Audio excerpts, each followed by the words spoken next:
I'm Marcus Lehto. I am the creative director and the president of V1 Interactive. I have been in the game industry for almost 24 years now, building games like the Halo franchise from scratch all the way to where it is when we left it with Bungie, and now building a new studio, V1 Interactive.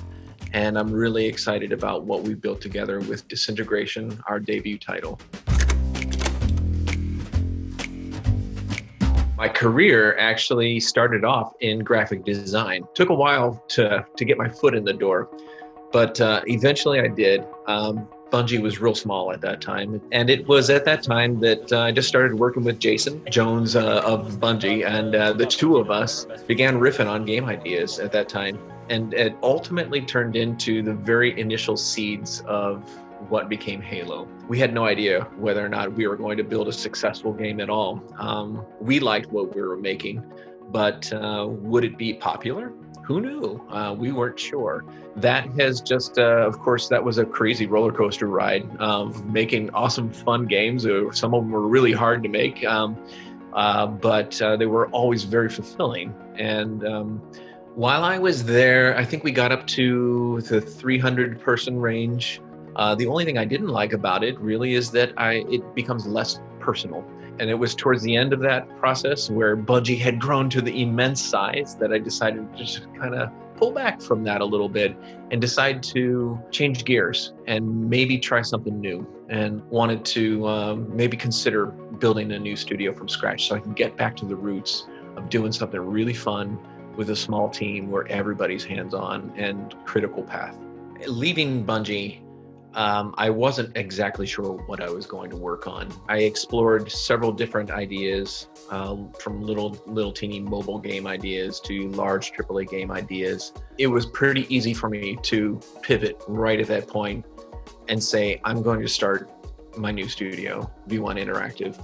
I've got a game cooking that I was kind of interested in, a game fiction, I should say. And I think I could build a viable prototype around that fiction. And so as we continued to explore the prototype we were building, we did change the tide quite a few times, and we decided to mix these two things, the part FPS, a little bit of RTS, and explore how those territories could actually play nice together. And really do shake things up to the point where it creates and carves out a niche all by itself in the genres of game. It was actually rather serendipitous. One of my key employees now, his name's Joe Arroyo. He's now the technical design director of the studio. We chatted for a while over beers and had a good time talking about video games, but that was it. He went back to school, and then one day I was like, I really do need someone to help me work on building a prototype. So I'm like, I know the perfect person, this guy Joe. So he and his friend Nick Golish then joined me, and we spent about 2 years building a prototype. So it took quite a long time, but I didn't want to rush it.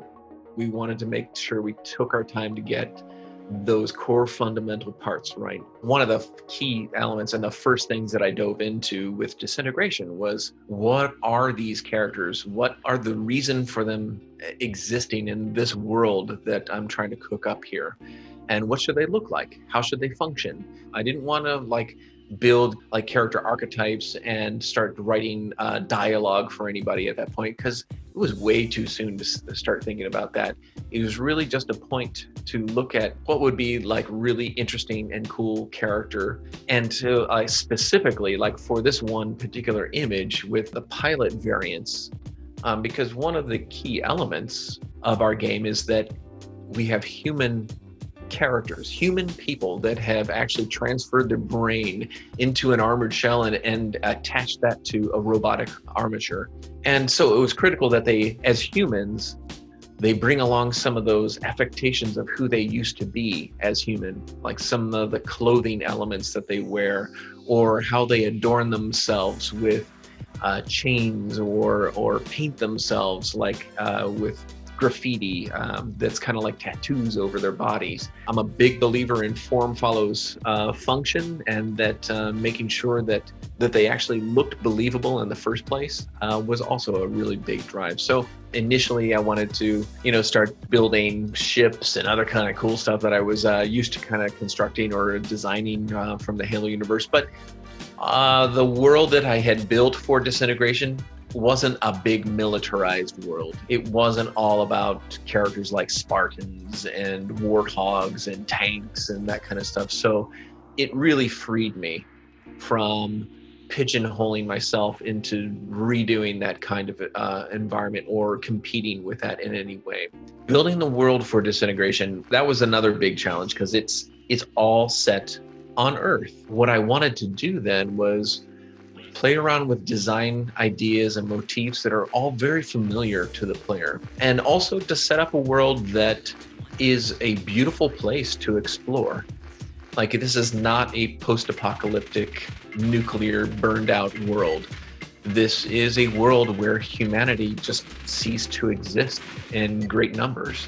And so nature took over pretty quick. It looks pretty clunky, and it kind of is, but it was literally that, just a prototype at this time. And it was a spiritual successor to some of the game that I loved the most. My first interaction at Bungie was building Myth: The Fallen Lords, which is a real-time tactical game. I really wanted to do something similar to that. I think we got pretty far with that, to the point where we looked at it and we were like, yeah, that's pretty cool. I like that. But, if it's going to stand out, if it's going to have one chance in hell of standing out in the sea of other games like this, we've got to do something very different here. It was at that point, it was right during this construction or construction phase of the project, that I said, I've got to flip the table here. We've got to try something completely different. And that's when it was like literally like one of those middle of the night things where you're like, oh, I think I know what we can do. I think this might actually work.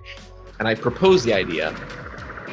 And while there was initially a lot of resistance to the idea, thinking that it's just going to turn it into another action game, turn it into another shooter. But as soon as we got something functional, and we started flying that ship around in the sky, and we started commanding those ground units at the same time, like, something magical happened there. I think we all recognized at that point that this is going to be something that's going to catch the attention of people in a way that I think will get them excited. Leading up to the technical beta that was earlier in the year, I was pretty convinced myself that we were not ready, and that things were going to explode gloriously, and that was going to be the end of our game, and that no one was going to talk about it from that point forward.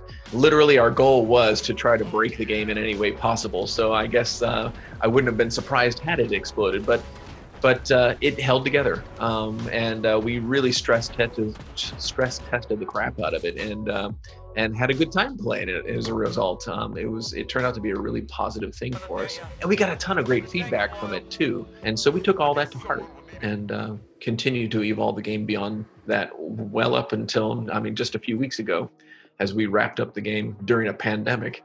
Some of that is actually then the crux of where innovation comes from, when you just are trying things over and over again and iterating on something, and you just come across happy accidents like that that turn into a real feature. But oftentimes it's just weird stuff that happens in making games, and sometimes they're hilarious to look at. And we try to capture some of those moments every now and then, because they get us laughing hysterically at the office when something like that happens. I go back and look at some of the old concept, some of the old builds, play some of the old builds that we had made quite some time ago. And it's a humbling experience to look through where we started, and how we've really changed this game dramatically over the time.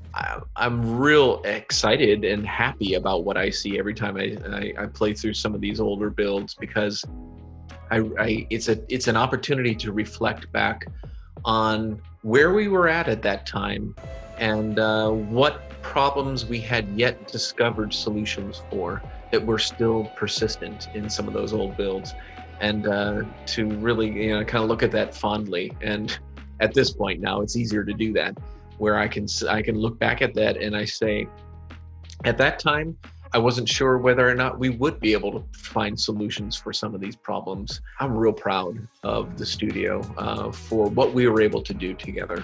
So when it came to our first announce back at Gamescom last year in Germany, boy, that was nerve-wracking. Holy God, that was awesome. That was such a great experience to see that and get excited and amped about that whole experience of it all finally coming together and seeing people actually play the game together. That was fantastic. If I were to go back in time to talk to myself, I think I would just I would let myself know that I have to be patient. This is something that I've already carried through all my life. It's just, good things only happen when you really work hard at it. After leaving Bungie, it's not like I expected something to happen immediately, but there was this anticipation that was really eating at me. And if I could go back in time and just tell myself, calm down, it'll happen, just take your time and take a nice deep breath and enjoy this moment, because it is really a great time to just reflect on where you're going to go with your career and what you can do next, and just get your stuff together and march forward.